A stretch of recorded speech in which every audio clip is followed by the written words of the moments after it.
நம்ம துவா ஓதிக்கலாம். ரப்பி ஷ்ரஹ்லி சத்ரி வயஸ்ஸிர்லி அம்ரி வஹ்லுல் உக்தத்தம் மின் லிசானி யஃப்கஹு கௌலி. ரப்பி ஸித்னி இல்மா ரப்பி ஸித்னி இல்மா ரப்பி ஸித்னி இல்மா. பாடம் 19. முஸ்லிம்கள் மீது பொருளாதார தடை. மக்கா முஹர்ரமாவிற்கு இஸ்லாம் மெதுவாக பரவ ஆரம்பிக்குது.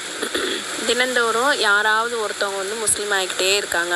இதை பார்த்த விரோதிகளுக்கு என்ன பண்ணால் ரொம்பவே வருத்தம் உண்டாகுது. கடைசியில் என்ன பண்ணிட்டாங்கன்னா முஸ்லீம்கள் எல்லாத்தையுமே ஊரை விட்டு ஒதுக்கி வைக்கிறாங்க. ஊரை விட்டு ஒதுக்கி வைக்கணும்னு ஒரு தீர்மானத்தை போடுறாங்க. சரிங்களா?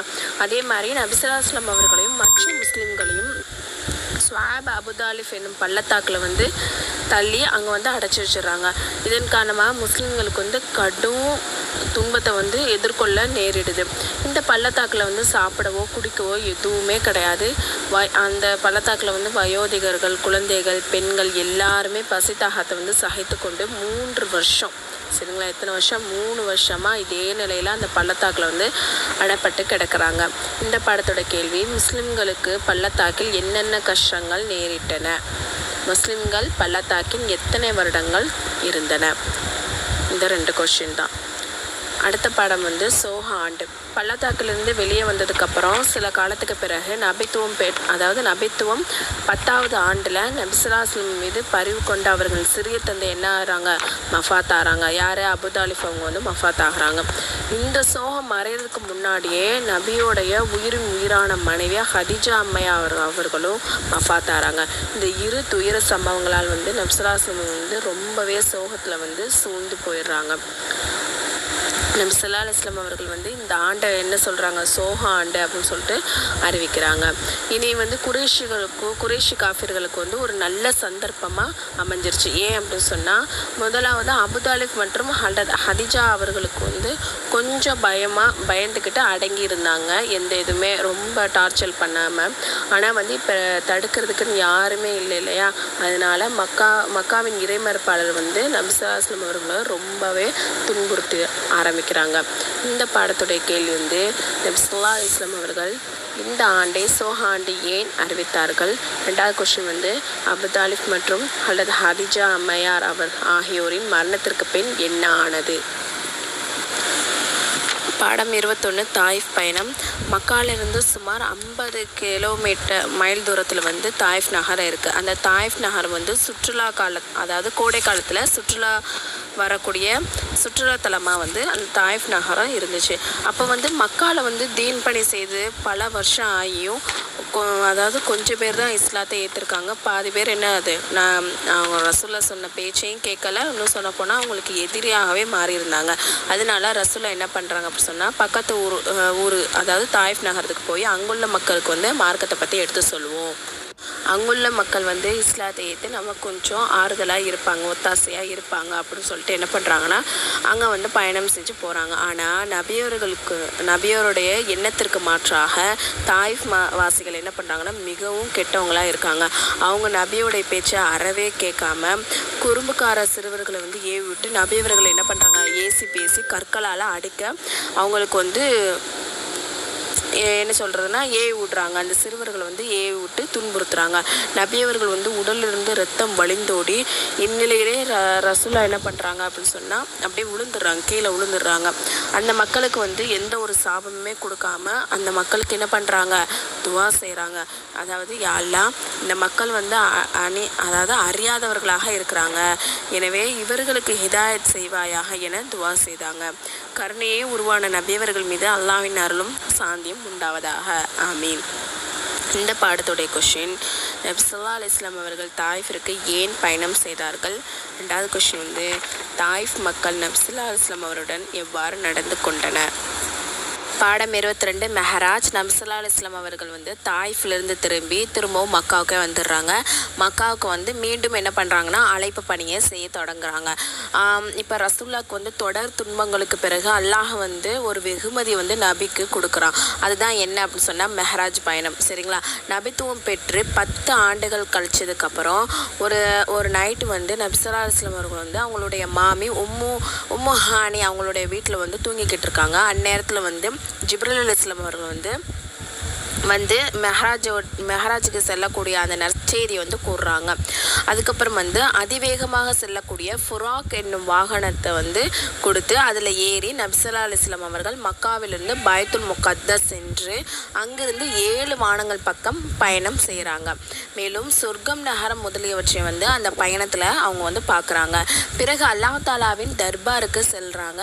அங்கே தான் நபி ஸல்லல்லாஹு அலைஹி வஸல்லம் அவருக்கு வந்து 5 நேர தொழுகையை வந்து அல்லாஹ் அன்பளிப்பாக வழங்குறான். அதன் பிறகு அதே வாகனத்தின் மூலம் மக்காவுக்கு திரும்பி வந்துடுறாங்க. ஒரே நைட்டு தான் போயிட்டு ரிட்டர்ன் வந்துட்டாங்க. இந்த பாடத்துடைய கேள்விகள்: மெஹராஜ் பயணத்தை விளக்குக. 2வது கேள்வி வந்து மெஹராஜ் பயணத்தில் நபி ஸல்லல்லாஹு அலைஹி வஸல்லம் அவர்கள் சவாரி செய்த வாகனத்தின் பெயர் என்ன? 3வது மெஹராஜ் பயணத்தில் நபி ஸல்லல்லாஹு அலைஹி வஸல்லம் அவருக்கு என்ன அன்பளிப்பு கிடைத்தது? பாடம் 23 மதீனாவிற்கு ஹிஜ்ரத். அரபு நாட்டில் வந்து பிரசித்தி பெற்ற நகரங்களில் மதீனாவும் ஒரு நகரமாக இருக்குது. இது மக்காலிருந்து 455 கிலோமீட்டர் தூரத்தில் இருக்குது. மதீனாவாசிகள் வந்து சில பேர் வந்து அதாவது சிலை வணக்கம் புரிபவர்களாகவும் இன்னும் சில பேர் வந்து யூதர்களாகவும் இருக்கிறாங்க. அந்த சிலையை வணங்குபவர்களில் வந்து 2 பிரிவுகள் இருக்காங்க. என்னென்ன கோத்திரம் அப்படின்னு சொன்னால் அவுஸ் என்றும் கஜ்ரஜ் என்றும் 2 பெரும் கோத்திரத்தில் இருக்காங்க. சரிங்களா? ஒவ்வொரு ஆண்டும் மதீனாவாசிகள் வந்து ஹஜ்ஜுக்கு வருவாங்க. அப்போ வந்து மறைமுகமாக மறைந்து இஸ்லாத்தை வந்து தீன் பிரச்சாரம் பண்ணாங்க இல்லையா ரசூல்லா, அதில் வந்து பல பேர் வந்து இஸ்லாமை ஏற்றிருப்பாங்க. மதீனாவாசிகள் மிக நல்லவர்கள். இவ்வாறாக மதீனாவுக்கு தீன் போய் சேர்ந்தது. அதாவது மதீனாலேருந்து ஹஜ்ஜுக்கு வந்தவங்கள்ட்ட வந்து இஸ்லாத்தை ஏற்றவங்க வந்து திரும்பவும் மதீனாவுக்கு போவாங்க இல்லையா, அவங்க மூலமாக நிறைய பேர் வந்து இஸ்லாத்தை ஏற்றுட்ருக்காங்க. நமது நபியவர்கள் வந்து மக்காவில் வந்து 13 வருஷம் வந்து தீன் சேவை வந்து செஞ்சதுக்கப்புறம் அதில் வந்து ஒரு நபர் கூட நபியோருடைய பேச்சை வந்து கேட்கல. சரிங்களா? மாறாக கொஞ்சம் பேர் தான் வந்து இஸ்லாத்தை ஏற்றவங்களாம் இருந்திருக்காங்க. அது மட்டும் இல்லாமல் அவங்களுக்கு பல தொல்லைகள் கொடுத்துட்டு அப்புறம் கொலை செய்யறது கூட அவங்க என்ன பண்ணிட்டாங்க, துணிஞ்சிட்டாங்க. இந்நிலையில் வந்து மக்காவை திறந்து மதீனாவுக்கு செல்லும்படி அல்லாஹ் என்ன பண்ணுறான், நபியவருக்கு கட்டளையிடுறான். ஏராளமான முஸ்லீம்கள் வந்து ஏற்கனவே என்ன பண்ணிட்டாங்க, ஹிஜ்ரத் செஞ்சு போயிட்டாங்க. ஃபஸ்ட்டு எங்கே போனாங்கன்னா ஹபஸாவுக்கு போவாங்க. அங்கேருந்து திரும்பவும் எங்கே போயிடுவாங்கன்னா மதீனாவுக்கு போயிடுவாங்க. ஆனால் ரசூல்லா தான் என்ன பண்ணுறாங்க, அங்கே மக்காலே இருந்து இப்போ தான் அல்லாஹ்வுடைய கட்டளை வந்ததுக்கப்புறம் அவங்க வந்து ஹிஜ்ரத் வந்து போகிறாங்க மதீனாவுக்கு. ஒரு நாள் இரவு வந்து காஃபிர்கள் வந்து என்ன பண்ணுறாங்க அப்படின்னு சொன்னால் நபியவர்கள் வந்து கொலை செஞ்சிடலாம் அப்படின்னு சொல்லிட்டு ஒரு திட்டத்தை போடுறாங்க. திட்டத்தை போட்டுட்டு அதாவது என்ன திட்டம் போடுறாங்கன்னா, இப்போ ஒரு ஆள் போய் கொலை பண்ணால் இவங்க தான் தெரிஞ்சிடும். அதனால் ஒவ்வொரு கோத்திரத்தாரில் உள்ள ஒவ்வொரு நபரும் ரசூல்லாவுடைய வீட்டை வந்து முற்றுகையிட்டு அவங்க வெளியே வரும்போது தாக்கணும் அப்படின்னு சொன்னால் யார் தாக்கணும் அப்படின்னு தெரியாது, எல்லாத்துக்கும் தண்டனை கொடுக்க முடியாது இல்லையா, அதனால எல்லாருமே தப்பிச்சுக்கலாம் அப்படின்னு சொல்லிட்டு ஒரு சூழ்ச்சியை போடுறாங்க. இந்த சூழ்ச்சியான விஷயத்தை வந்து அல்லாஹ் தஆலா என்ன பண்ணுறான்னா நபிக்கு வந்து அறிவிச்சிட்டான். மக்காவை திறந்து மதீனா போயிருங்க அப்படின்னு சொல்லிட்டு கட்டளையும் போட்டுட்டான். சரிங்களா? உடனே நபி அவர்கள் என்ன பண்ணுறாங்கன்னா அவங்கள்ட்ட கொடுக்கப்பட்டிருந்த அமானிதமான பொருட்களை எல்லாத்தையும் அவங்கவுங்கள்ட்ட ஒப்படைச்சிட்டு அவங்களுடைய இன்னும் கொஞ்சம் பொருட்கள்லாம் இருக்கும், அதனால் வந்து அவங்களுடைய படுக்கையில் வந்து அலிரலியை வந்து படுக்க சொல்லிட்டு குர்ஆன் ஷரீஃப் ஓதிக்கொண்டே என்ன பண்ணுறாங்கன்னா அவங்க வீட்டிலேருந்து வெளியே வர்றாங்க. ஆனால் வந்து அவங்க வீட்டை சுற்றி அந்த கெட்டவங்க நிற்கிறாங்க. ஆனால் ரசூல்லா வந்து குர்ஆன் ஷரீஃபை ஓதிக்கிட்டே வந்து மண்ணின் சில பொடிக்கற்களை கலந்து அதை முற்றுகையிட்டுள்ள அவங்க மீது வீசிட்டு போகிறாங்க. ஆனால் வந்து அந்த கயவர்களுக்கு வந்து நபியவர்களை பார்க்கவே முடியலை. சரிங்களா? அதுக்கப்புறம் நபியோட அவங்களுடைய உற்ற நண்பர் அபூபக்கர் சித்திக் அவர்களும் என்ன பண்ணுறாங்கன்னா மதீனாவுக்கு வந்து பயணம் வந்து போகிறாங்க.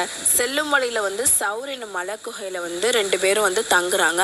அப்போ காஃபிர்கள் வந்து நபி ஸல்லல்லாஹு அலைஹி வஸல்லம் வந்து தேட ஆரம்பிக்கிறாங்க. விடிஞ்சதுக்கப்புறம் பார்க்குறாங்க. பார்த்தா ரசூல்லாவோட இடத்துல அலி இருந்தாங்க இல்லையா, அதை தெரிஞ்சுக்கிட்டு அப்புறம் என்ன பண்ணுறாங்கன்னா அப்போது தப்பிச்சு போயிட்டாங்கன்னு தெரிஞ்சுட்டு எல்லா பக்கமே 4 பக்கமே ஆளை அனுப்பி வந்து தேட ஆரம்பிக்கிறாங்க. அப்போ ஒரு குழு வந்து என்ன பண்ணிடுறாங்க அப்படின்னு சொன்னால் சவுர் குகைக்கு பக்கத்தில் வந்துடுறாங்க. வாசலில் நிற்கிறாங்க. அந்த நிற்கக்கூடியவர் வந்து லேசாக கீழே குனிஞ்சு பார்த்தாலும் அவங்க 2 பேரும் இருக்கிறது அந்த குகைக்குள்ளே இருக்கிறதுன்னு தெரிஞ்சிடும். அப்போ வந்து அபூபக்கர் அலி வந்து என்ன பண்ணிட்டாங்கன்னா ரொம்பவே சோகத்தில் வந்து ஆழ்ந்து போயிட்டாங்க.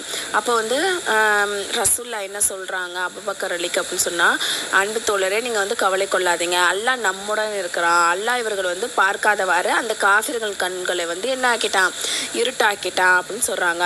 அந்த குகையிலே 3 நாட்களுக்கு பிறகு நபி அவர்களும் மதினாவுக்கு பயணமாகறாங்க. ரசூலுல்லாவும் யார், அபூபக்கர் சித்திக் அவங்களும் வந்து மதினாவுக்கு வந்து பயணமாகறாங்க.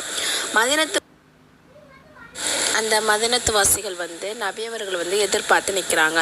நபியவர்களை பார்த்ததும் மக்கள் எல்லாமே மகிழ்ச்சி வெள்ளத்தில் வந்து மூழ்கி போகிறாங்க. அதாவது ரொம்ப சந்தோஷத்தில் இருக்காங்க. சிறுமிகள் எல்லாமே என்ன பண்ணுறாங்க அப்படின்னு சொன்னால் கீதம் வந்து பாடுறாங்க. மேலும் ஒவ்வொரு மனிதரும் நபியவர்கள் வந்து எங்கள் வீட்டில் தான் தங்கணும், எங்களோட தான் தங்கணும்னு சொல்லிட்டு ரொம்பவே ஆவலாக இருக்காங்க. ஆனால் நபி ஸல்லல்லாஹு அலைஹி வஸல்லம் அவர்களிடத்தில் அவங்கள்ட்ட என்ன சொன்னாங்க அப்படின்னு சொன்னால், என்னுடைய ஒட்டகம் யாருடைய வீட்டிற்கு அருகில் அமருமோ அந்த வீட்டில் தான் நான் தங்குவேன். இந்த சிறப்பு வந்து யாருக்கு கிடச்சிருக்கு அப்படின்னு சொன்னால் ஹல்ரத் அபு அய்யூப் அன்சாரி அவங்களுக்கு வந்து இந்த பாக்கியம் வந்து கிடச்சிருக்கு. இந்த பாடத்துடைய கேள்வி என்ன அப்படின்னு சொன்னால், மதினா எங்கே உள்ளது, மதினாவின் எந்த மக்கள் இருக்கின்றன. 2வது கொஸ்டின், நமது நபி ஸல்லல்லாஹு அலைஹி வஸல்லம் அவருக்கு ஹிஜ்ரத் செய்யும்படி எப்போது கட்டளையிடப்பட்டது. 3வது, காஃபிர்கள் என்ன ஆலோசனை செய்தன. 4th கொஸ்டின், ஹிஜ்ரத் பற்றிய நிகழ்ச்சியை சுருக்கமாக விளக்குக.